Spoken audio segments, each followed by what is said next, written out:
Díobh is Mr. Caitríona agus a bhí sean seo taspáin mé díobh go chuil le Vallait Phlaisteach dhéanamh cos leis an gceann seo. Mas ní leat an amach lena dhéanamh, chuinnig ag breanú ar an bhí sean seo. Céir de bhéag tastal. Gona glú, susúr, zip, agus gá bhuidal ar 1 méid lena chéile.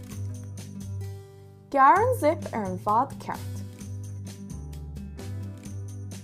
Gear na buin den dá bhuidal, anas go mbíonn siad ar 1 méid lena chéile a gúnaí. Gramigh an zip don na bhuidal leis an ngún an glú, anas go mbíonn siad gramithe dá chéile. Cur pe brí rud is mín leat a chuinál I dtaisce isteach I do Vallait nua. Agus sin agad é do Vallait Phlaisteach hain, agus é an éasca ceanna dhéanamh. Ná den darmid clárú chun tuile físe na eiceáil. Plán!